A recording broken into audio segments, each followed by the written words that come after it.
on from the Donovan Mitchell trade, we move into other NBA news. The Lonzo Ball injury. He's going to miss the start of the regular season due to a meniscus tear that was suffered in January of last season. So for that, they said it was going to be 6 to 8 weeks, and it's the summertime now, heading into training camp potentially, and everyone's kind of like, huh? And he's still having these lingering issues.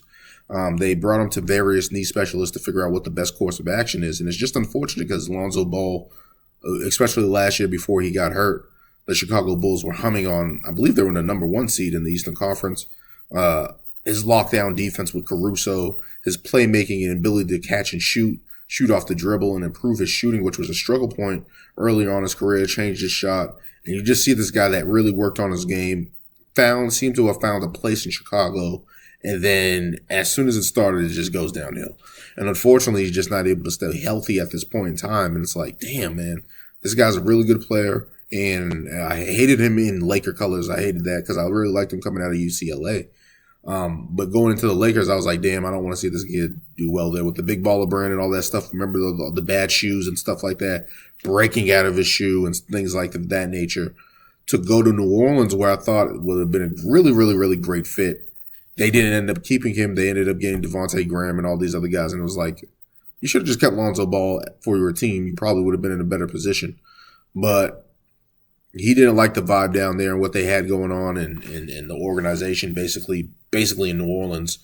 And went to Chicago and seemed to find a home, find a place with Billy Donovan down there and Zach LaVine and DeMar DeRozan, good vets that can score and basically want to score, take the pressure off of him. And he was able to fit in there nicely with those guys. And now to be derailed at the start of the season for Chicago, that's a big loss for them.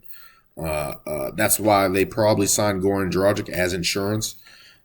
He's an older guard, a guy that's shown that he can be a streaky scorer, but he can still help Chicago. But to lose Lonzo Ball to start the season for Chicago is a very, very, very, very big detriment to them, especially with the Cleveland Cavaliers trading for Donovan Mitchell.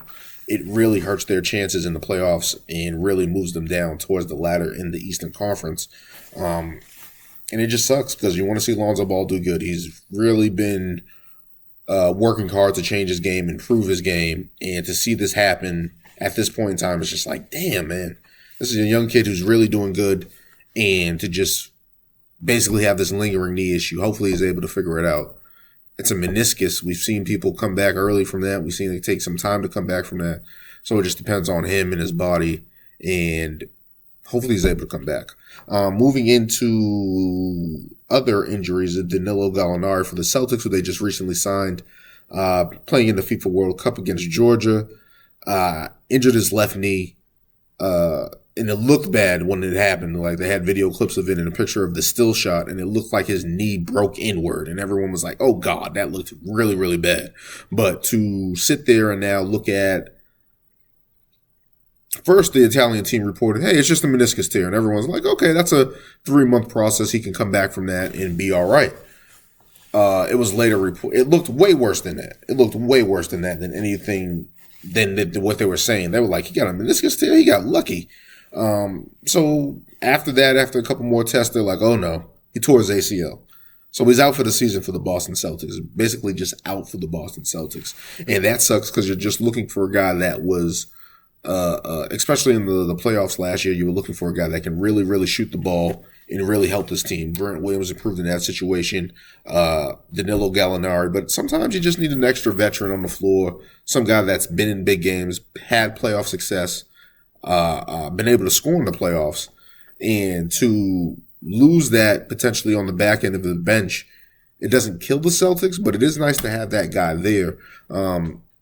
And to lose that guy, Danilo Gallinari, I remember him with the Clippers having really good seasons. And then, of course, I remember Denver and New York and being younger.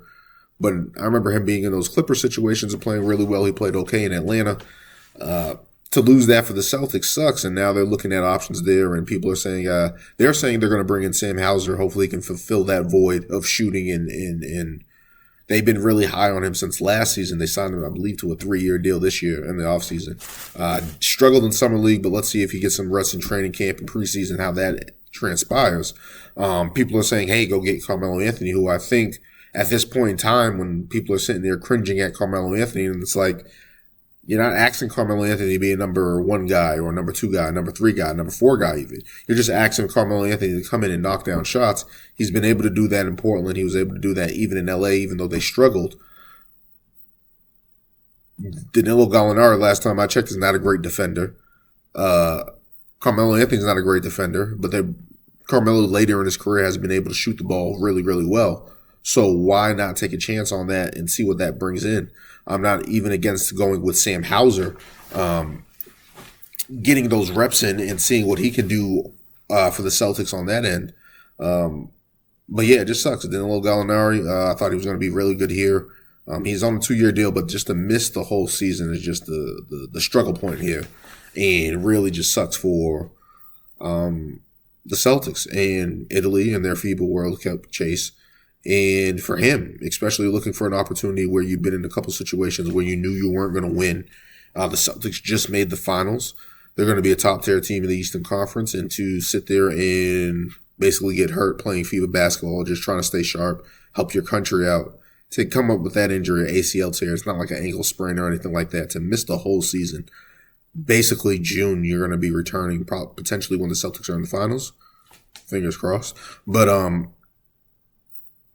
yeah, he's basically out the whole season, and basically the season for him, at least, is a wash. The Celtics experience for him is a wash right now in his first year. So that sucks. And injuries like that, you've seen that with Chicago, with what they're dealing with Lonzo Ball, with his meniscus tear and just not being able to get right. Now to see Danilo Gallinari, two guys who I thought were going to have solid seasons coming in now to just get injured and basically be struggling, limping in basically in Lonzo Ball's case and basically out for the season, Danilo Gallinari. That sucks.